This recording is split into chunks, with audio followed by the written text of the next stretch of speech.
सो hey guys, कैसे हो आप सभी लोग। Welcome back to my channel AG and I am मांगा। तो गाइस, आज मैं एक्सप्लेन करने जा रहा हूँ बुक ऑफ एस्पर के एपिसोड नंबर 348 को, जो कि काफी ज्यादा अमेजिंग होने वाला है। इसीलिए पहले ही वीडियो को लाइक शेयर कमेंट सब कुछ कर डालिए। और जिन लोगों ने भी अब तक इसके पिछले एपिसोड को नहीं देखा है, तो मैंने इस वीडियो के नीचे उस एपिसोड की लिंक दे दी है। आप लोग पहले जाकर के इस एपिसोड को देख लीजिए, जिसके बाद शुरू करते हैं हमारा आज का ये वाला एपिसोड। तो अब इस एपिसोड की स्टार्टिंग में हमें जू फेंग को दिखाया जाता है, जो कि हल्की से स्माइल करते हुए ग्रैंड मदर से कहता है, ग्रैंड मदर, जैसे कि मैं जीने के लिए सांस लेता हूँ, वैसे ही मैं आप सभी को हमारे इस हाउस में वेलकम करता हूँ। तो जू फेंग ये बात सुन ग्रैंड मदर भी उसे ग्रीट करते हुए कहते हैं कि स्टीवर्ट जू, आपका बेहद बेहद शुक्रिया कि आपने जरूरत के वक्त पे हमारे इस ड्राफ्टिंग फ्लावर एडिफिस को यहाँ पे आकर के असिस्ट किया है, और अब आप समय निकाल करके खुद व्यक्तिगत रूप से आकर के हमसे मिले हैं। ये देख करके मैं आपको बता नहीं सकती कि मैं कितनी ज्यादा सम्मानित हुई। तो ग्रैंड मदर की ये बात सुनने के बाद जू फेंग कहता है कि ग्रैंड मदर, आखिर आप ऐसा कैसे कह सकती हैं? हम लोग तो ऑलरेडी अलाइज हैं, तो आपकी मदद करना तो मेरा फर्ज बनता है। इतना कहने के बाद फिर जू फेंग अपना थोड़ा सैड फेस बनाते हुए ग्रैंड मदर से कहता है, लेकिन मुझे ये पता है कि ग्रैंड मदर को अब भी उस बात का दुख हो रहा होगा जो मैंने आप लोगों के साथ उस समय किया था। इस सब में सिर्फ और सिर्फ मेरी ही गलती थी। मैंने आपके विश्वास को धोखा दिया, और अब आप ये सब सफरिंग्स भी मेरी वजह से ही सह रही हैं। इस सब में सिर्फ और सिर्फ मेरी ही गलती है। तो अब तक जू फेंग का ऐसा फेस और उसकी ऐसी बातें सुनकर के ग्रैंड मदर भी पिघलते हुए अपने मन में कहती हैं, मुझे पहले उसके ऊपर शक था। जू फेंग की ये बातें सुनने के बाद ग्रैंड मदर तो इधर ये सब सोच रही होती हैं कि दूसरी ओर हमारी एंग्री वुमेन एल्डर फियोनी जू फेंग के ऊपर चिल्लाते हुए कहती हैं, ठीक है, फिर तुम हमें ये बताओ कि आखिर तुमने हमारी विरासत को चोरी क्यों किया? दूसरी ओर ग्रैंड मदर तो एल्डर फियोनी को इस तरीके से जू फेंग से बोलता हुआ देख कर उन्हें शांत करने की कोशिश कर रही होती हैं, जबकि जू फेंग उनसे कहता है कि हाँ, मैं ये एडमिट करता हूँ कि आपसे चोरी करना बहुत ज्यादा गलत था, और इसके लिए मेरे पास कोई भी एक्सक्यूज, कोई भी बहाना नहीं है। और इसके अलावा मैं ये भी एडमिट करता हूँ कि मैंने आप सभी लोगों को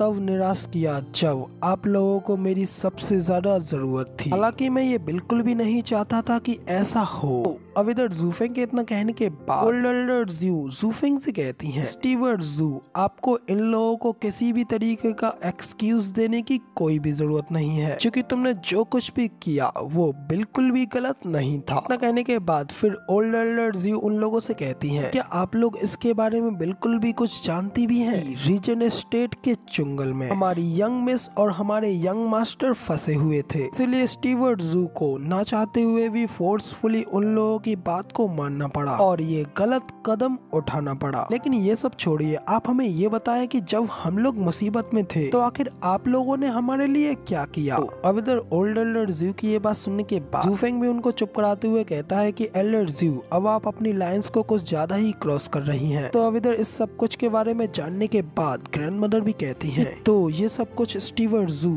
आपको कमीने बास्टर्ड रीजन स्टेट की वजह से करना पड़ा। वो डेवियस रीजन स्टेट और वो लैंग वूचेंग सच में एक जहरीले सांप है। इधर ये सुन जू फेंग भी कहता है, ग्रैंड मदर, आपको ये कहने की जरूरत नहीं है, वो लोग इतने भी ज्यादा नीच नहीं है। वो तो मैं ही था जिसने हमारे इतने गहरे संबंधों के बावजूद भी लोगों को इस तरीके का एक धोखा दिया। इस सब में केवल और केवल मेरी ही गलती है, इसलिए आप इसे केवल मेरे ऊपर ही निकाल सकती हैं। और अब एक आदमी को वही करना होगा जो एक आदमी को करना चाहिए, और अब मैं इस सब को अपने ऊपर ले सकता हूँ। अब जू फेंग की ये बात सुनने के बाद ग्रैंड मदर थोड़ा परेशान होते हुए कहती हैं कि ओ नहीं नहीं नहीं स्टीवर्ट जू, मैं इतनी भी नासमझ नहीं हूँ, इस सब को सिर्फ और सिर्फ आपके ऊपर ही थोप दूं। एल्डर जू बिल्कुल सही कह रही हैं। अगर किसी के भी साथ ऐसा होता जिसमें कि मैं भी शामिल हूँ, तो वो भी ऐसा ही करता। स्टीवर्ट जू, इसके बयान पे आपको जज करना मेरे अधिकार में नहीं है। वो कमीना और जहरीला रीजन स्टेट इस सब को आपके हाथों से करवा करके हम लोगों के बीच में दरार डलवाना चाहता था। और वो लैंग वूचेंग, वो तो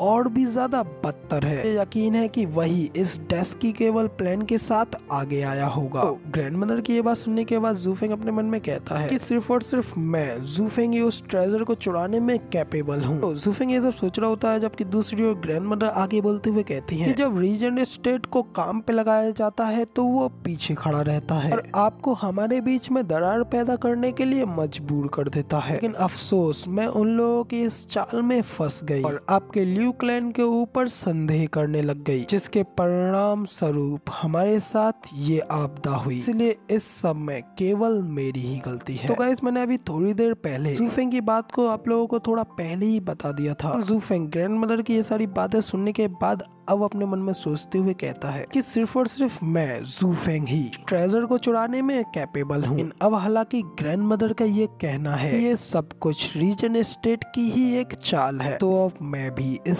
सब का ब्लेम सिर्फ और सिर्फ सर्लिंग को ही लेने दूंगा। तो अब ये सब सोचने के बाद ज़ूफेंग ग्रैंडमदर से कहता है, तो ग्रैंडमदर अब जब आप ये सब कुछ जान गई हैं कि ये सब कुछ उन लोगों की सिर्फ और सिर्फ एक ट्रिक थी, तो अब हम लोगों को भी पहले से भी कहीं ज्यादा अधिक एकजुट होना होगा, ताकि हमारे बीच में फिर दोबारा कोई भी इस तरीके की दरार पैदा करने के बारे में ना सोच पाए। तो ज़ूफेंग की ये बात सुनने के बाद ग्रैंडमदर भी उससे कहते हैं कि बिल्कुल सही स्टीवर्ट ज़ू, आप बिल्कुल सही कह रहे हैं। ड्राफ्टिंग फ्लावर एडिफिस अब अपनी सबसे कमजोर स्टेट पर है। अब से हम लोग वो सब कुछ करेंगे जो भी कुछ आप हमसे करने के लिए कहेंगे, ताकि हम उन लोगों से अपना बदला ले सकें और अपनी ड्राफ्टिंग फ्लावर एडिफिस को एक बार फिर से मजबूती से खड़ा कर सके। तो अब ये सुनने के बाद ज़ूफेंग भी खुश होते हुए उनसे कहता है, आप अपनी डीप सेंस ड्यूटी से मेरा हॉनर करती हैं, इसलिए अब मैं भी आपको कभी भी शर्मिंदा होने नहीं दूंगा। कहने के बाद फिर ज़ूफेंग आगे ग्रैंडमदर से कहता है, और मैं ये नोटिस कर रहा हूँ कि ग्रैंडमदर आपके ऊपर तो रेनबो क्लाउड पॉइजन का असर है, तो अब इसलिए सबसे पहले अच्छा रहेगा कि आप सबसे पहले सिटी में जाकर के आराम करें, तब तक मैं आपके लिए एंटीडोट प्रिपेयर करवा करके किसी को भिजवा दूंगा। तो ये सुनने के बाद फिर ग्रैंडमदर भी ज़ूफेंग को शुक्रिया करती हैं और इतना कह करके वो अंदर सिटी में आराम करने के लिए चली जाती हैं। कि ज़ूफेंग और ओल्ड एल्डर ज़ू उन्हें आगे जाते हुए पीछे खड़े होकर के देख रहे होते हैं। तो उन लोगों के चले जाने के बाद फिर एल्डर ज़ू ज़ूफेंग से कहती हैं कि वेल, मैं हॉनेस्ट रहूंगी स्टीवर्ट ज़ू, तुम श्योरली बहुत अच्छी तरीके से ये जानते हो एक बहाने को एक कमाल के एक्सक्यूज में कैसे चेंज किया जाए, कैसे उसके लिए एक शानदार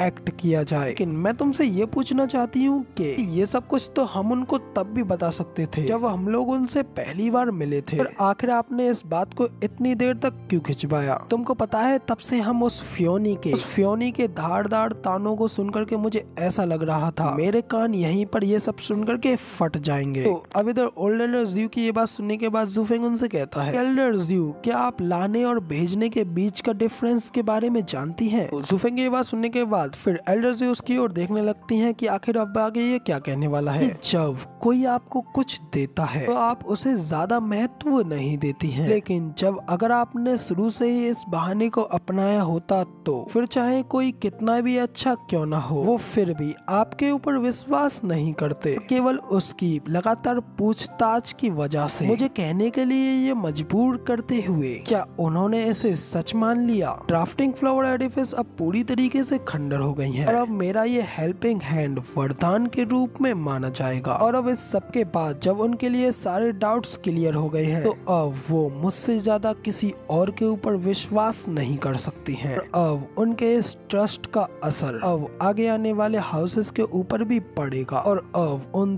तीनों हाउसेस को रिफॉर्म करके एक हाउस बनाना हमारे लिए सबसे अच्छी डील है। अब ये सब बताने के बाद फिर ज़ूफेंग एल्डर ज़ू से आगे कहता है कि एल्डर ज़ू रीजन स्टेट को अब छुपे हुए एलिट ड्रैगन पवेलियन और स्वॉर्ड मार्केस को टारगेट करने वाला है। कि अब आप उन दोनों को मेरा ये मैसेज भेजें, वो लोग जल्द से जल्द अब अपने अपने हाउसेस को छोड़ दें और ल्यू क्लैन में तेजी से जाने का आग्रह करें, क्योंकि होमलेस होने के बाद भी अंत में उन्हें हमारे ऊपर ही रिलाई करना होगा। अब इधर ज़ूफेंग के इस ऑर्डर्स को सुनने के बाद ज़ू भी उसकी बात के लिए मान जाते हैं और उससे कहते हैं कि ठीक है स्टीवर्ट ज़ू, मैं समझ गई। लेकिन स्टीवर्ट ज़ू, सर की एज दोबारा से क्या है और आखिर तुम ज्यादा और ज्यादा एक ओल्ड फॉक्स की तरह देखने क्यों लग गए हो? इंसान एक टाइम पर एक ही बार वाइल यानी कि घृणित रहता है, लेकिन तुम्हारी उदारता से अब भी 3 डिस्टिट्यूट हाउसेस आंसुओं से भर गए हैं। तो अब इधर ओल्डर जू की ये बात सुनने के बाद जूफेंग हंसते हुए उनसे कहता है कि उन्हें मैंने नहीं बल्कि खुद समाज ने ही बेघर किया है। तो गाइस अब इधर जूफेंग इतना कहते ही हमारा ये वाला एपिसोड भी यहाँ पे कंप्लीट हो जाता है और अभी फिलहाल इसकी काफी स्टोरी बाकी रह गई है, जैसे कि मैं इसके नेक्स्ट पार्ट में कवर करूंगा। फिलहाल वीडियो पसंद आई हो तो यार एक लाइक कर देना, साथ ही कमेंट करके ये जरूर बताना कि आपको हमारा ये वाला वीडियो का एक्सप्लेनेशन कैसा लगा, और इसका नेक्स्ट पार्ट जल्द से जल्द देखने के लिए मेरे इस चैनल को सब्सक्राइब जरूर से कर देना। शुक्रिया।